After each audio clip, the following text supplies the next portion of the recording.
right, I'm unmuting you. I'm unmuting you guys now. All right. Welcome everyone to a first episode of Sailing the Zinvarian Sea. Here with a lot of lovely people. We'll just get right into it real quick. Hi, I'm Freya. I'll be your dungeon mistress, as I've been so called, for this evening and for the campaign. We're just gonna go around. I'll make Chanel start because Chanel knows the deal. Yeah. Chanel, if you would please tell us who you are and your character and stuff like that. Of course. Chanel Vintage, and I'm playing Callius, the Tiefling Warlock. That brings us to Ollie. Oh, sorry. I'm Ollie, and I'll be playing Ren, the Triton Druid. All right, Aberema. Hey, my name is Aberem, and I'm playing Ed Boone, a Warforged Artificer. Oh yeah. All right, Kiwi. My name is Kiwi, and I'm playing Tetra, the Human Bard. Cooties. My name is Chief Cooties. I'm playing Lunaris, and I am an Asthma Cleric. Frankie. My name is Frankie, and I'm playing Fanrix, the Dirty Goblin Rogue. And last but not And- least, I'm super casual. I'm playing a half-elf fighter. Sai, the half-elf fighter. fuck yeah, great job, y'all. Oh yeah. And we'll get right into it. To the west of the continent of Vijar, west of the great elven nation of Ilvari, lies the eastern edge of the Zinvarian Sea. 1,500 miles west of that eastern edge lies the island chain that once comprised Zinvari, the longest standing nation in Aethana's history. The islands of the central Zinvarian Sea were once home to the goddess Zinvarashir. Ruling from her Tower of Light, the nation of Zinvari flourished for nearly 31,000 years. This once great nation fell to ruin shortly after the goddess of light disappeared 691 years ago. Following her disappearance, the incredible gems known as light shards have cropped up throughout this region, leading those who seek power to seek out those shards. These islands have been plunged into war after war following her disappearance and eventually formed the nations we now have today. On the largest western island, Koviska is now home to two major nations, Kari and Ilithal, who have been locked in a war for the light for the last 400 years. Ilithal is the sole surviving moat of Zinvari, who remain dedicated to Zinvarashir even throughout the centuries without her. On the other hand, we have Kari, ruled by Emperor Imran Kari, who himself has godlike power and claims to be able to restore balance to former Zinvari as Zinvarashir once did. Morani Isles in the southeast have fueled this war by playing both sides, supplying both nations with gunpowder. This incredible trade from the Morani Isles to the main island of Koviska has led to an age of piracy. But we start away from the war for the light. We find our fated group on Kinor Island in the trading city of Viorcha, hired by Captain Barome Greathand aboard the Ocean's Edge. And that is where we begin on the 16th day of Kahir. Today is the day that the Ocean's Edge is sailing off. And as such, you have all been called for all hands on deck.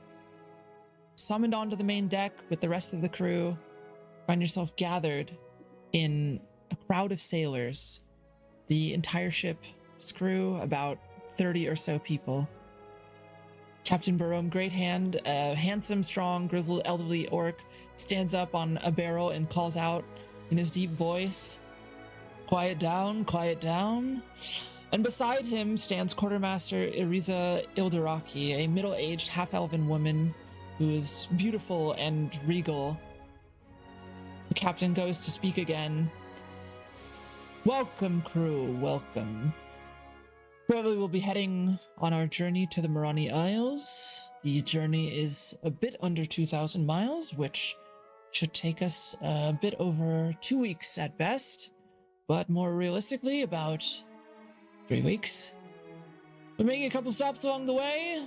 Our first stop will be at Karavusha and the other at Char Magdala.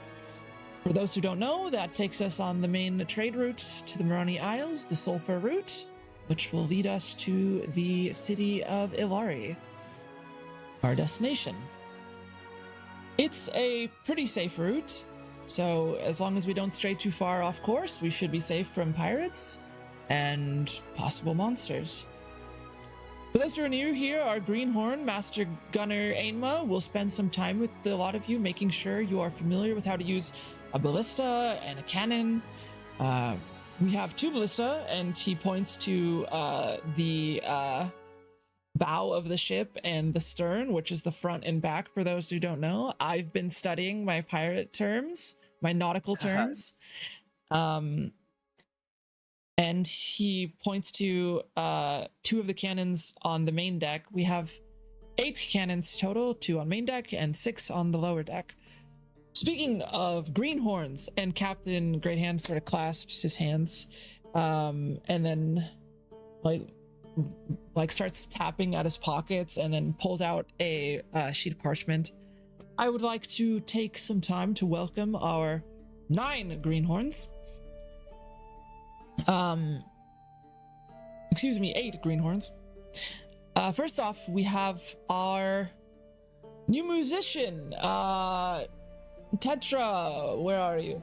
And Tetra, as Captain Greathand motions over to you, would you please describe your character to us? Tetra is a human with olive skin and big dark brown eyes, almost black, and she has big crimson hair, and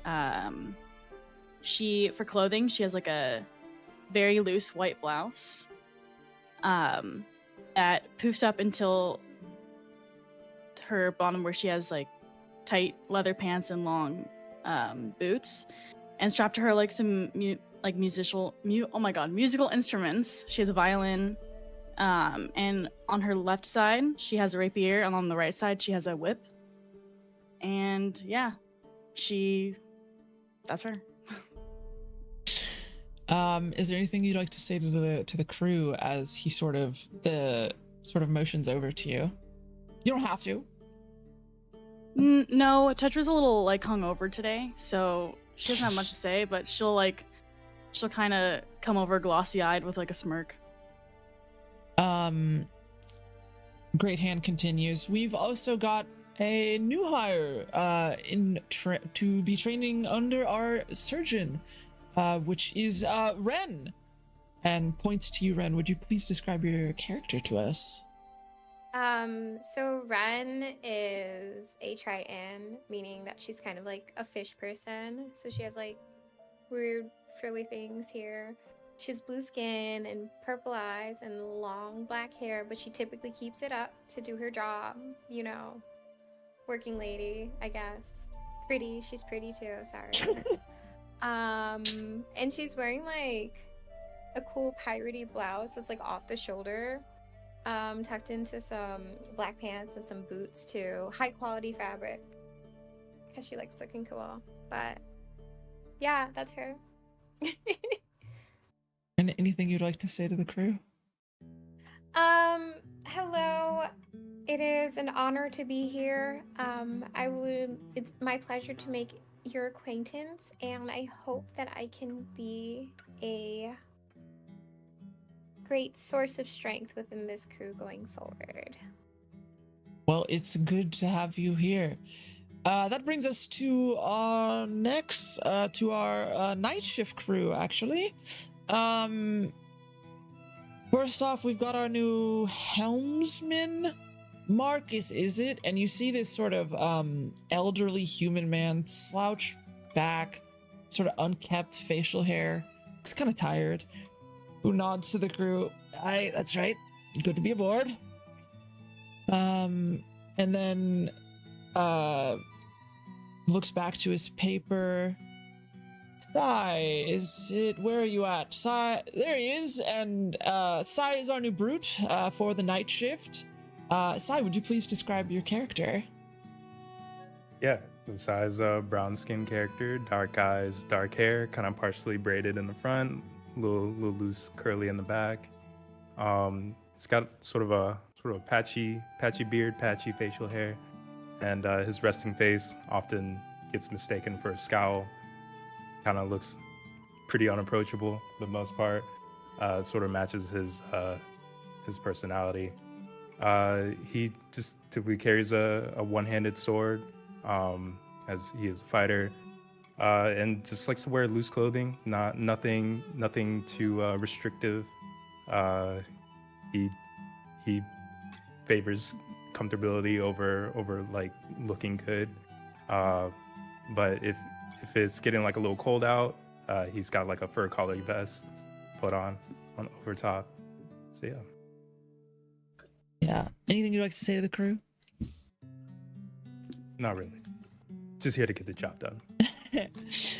We've also got a new Swabby who will be joining Ninari on the night shift. Fanrix, welcome aboard.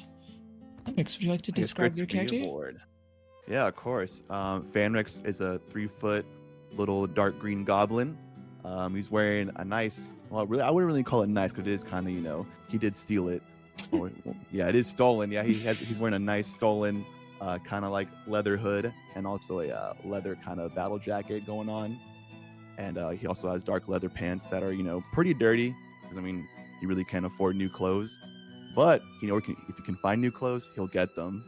And also he has also soaked wet boots, that have multiple holes in there. But, he's working his best to get a new fit. All right, so don't make fun of him. And he has a little bit of muscle for a short guy. He's kind of stalky with his muscle, kind of a little bulked up. And he has two daggers, dual wielding, and that's about it. Yeah. Oh yeah. The captain sort of looks down, folds over the piece of paper. Then we've got our new gunner who they've joined for the night shift, Ed, right? And looks to you, Ed. Would you like to describe your character for us? Yeah. My character, yeah. So Ed Boon is made out of wood. His head kind of like is split into half, so he has like a line that's supposed to be his mouth, but the head just can open up like a Jack in the Box, and his eyes are just light blue beams. There's no eyeballs. So I'm a Warforged, which means it's more like a robot, and yeah, that's pretty much, yeah. And anything you'd like to say to the crew as the captain sort of motions over to you? Hey. And we've got two-barrel people, Lunaris. Lunaris, would you like to describe your character to us? Yeah, so Lunaris is a 5'4" Asmer, pale skin, some freckles dusted in there. She has some light blue hair with these two large feathers that kind of hang in the front, and kind of a fanged smile, pale white hair in that short bob, and let's see, mixed armor, kind of some fabric and leather boots, as her underlayer, and then a long blue cloak over top. And her two weapons of choice are an Iqua and a warhammer that kind of accompany the pack strapped to her back. And she just kind of offers a small wave and kind of looks everyone over. It's a pleasure to serve alongside you all. And finally, that brings us to our last member, Callius, new barrel person as well for the night shift. Please describe your character, Callius. Yes, Callius is a 6-foot tiefling man, and he has purple skin, and his hair is very dark blue. You'd probably just mistake it for like a black hair. It's about mid-length and tied in the back, but still down quite a bit. You can't see any visible weapons on him. Clothing-wise, like brown fabric pants, black leather boots, and a leather coat atop like a flowy white shirt. And the coat is leather and could hold many sorcery-like things. It's very bulky. Well, those are our new crew members. I want to ensure that you all have a pleasant voyage aboard the Ocean's Edge. Do we have any questions? Looks around at the lot of sailors, excuse me. All right, well, you know where to find me. Thank you for your time. We'll be setting off in the next 10 minutes or so. Let's have a good voyage. And he hops down from the barrel that he was standing upon, and sort of motions you all over, as well as that sort of elderly human gentleman that you saw introduced before. I was going to have the Master Gunner take you through just making sure you're familiar with where all the guns and ballista are on the ship, and making sure you know how to use them. Who here has operated a ballista or cannon before?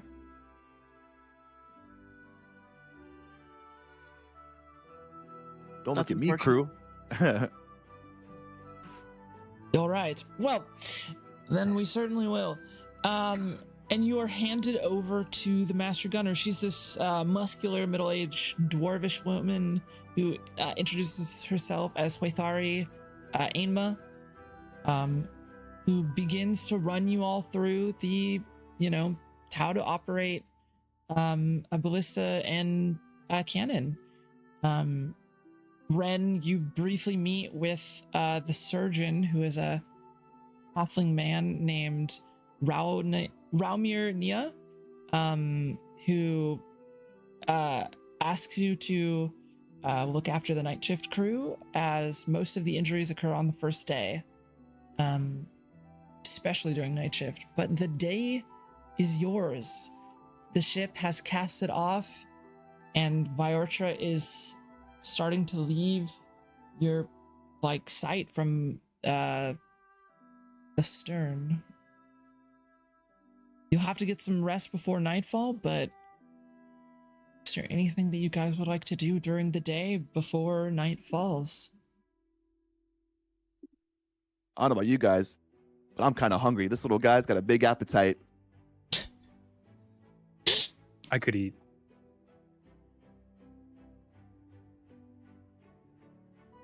Well, are y'all hungry too? Because let's go eat. You know what I mean, Sai? Sure. What is it to eat? I don't know. Do we What do you know of anyone? What do you half-elves like to eat? We us goblins, we eat whatever we can get our hands on, even if it's scraps. Well, I'm not too familiar with elven cuisine, but I'll pretty much eat whatever as well. I'm not particularly picky. Let's just hope this ship has good grub. Because you know what? It's a bad crew. The last thing we need is bad food. Good or bad, as long as it gives me energy. True I'm that. totally fine with it. You think we should probably fish for some food, or if one of our crew members know how to fish? We could ask around, see if anyone knows if there's food. I'm not too aware, but aren't there cooking quarters? I would say that you guys would know that it's on the lower deck where you sort of congregate and eat. There is basically a mess on the lower deck, and so yeah, there is a cook aboard. You can absolutely get food, especially at this time of day. You wanted to head down below because you guys are on the main deck, which is the highest deck. There's the main deck, the lower deck, and then the cargo deck on the all the way down. So if you want to go to the lower deck and inquire with the chef, you absolutely can, or the cook. Chef is maybe too nice of a term. Too nice. Well, Sai would absolutely love to go down there, with or without Fanrex or the rest of the Absolutely. crew. I would like to join if you don't mind. It is recommended during your average diet that you consume at least some sustenance to get you through the night. Hey, you know what? He's right. Let's go see what the old cook's up to. I'll follow them. I'll also want to see what the food's going to be looking like over this next little while. Hello. Heading down below are you all going down, or Tetra, Ed, what are you guys up to? I'm gonna wait a minute. Ed? Are you heading down with them, or? Wait, Aberama? What? Are Wait, you can heading? you hear me? Yeah. Are you heading down with them? Wait, it says that you muted me. I thought it wasn't my turn. Wait, what? Oh, I have you muted on the video thing. Oh man, that makes more sense. I was like, okay. No, I have everyone muted Okay. on there. No, would you like to go down to inquire about food with them, or are you staying up on the main deck? Yeah, so I'm gonna let you guys eat. I'm a robot if you guys couldn't tell, so I'm not too hungry. I've never been. So I'm gonna handle business upstairs. And the five of you head down to the lower deck. You find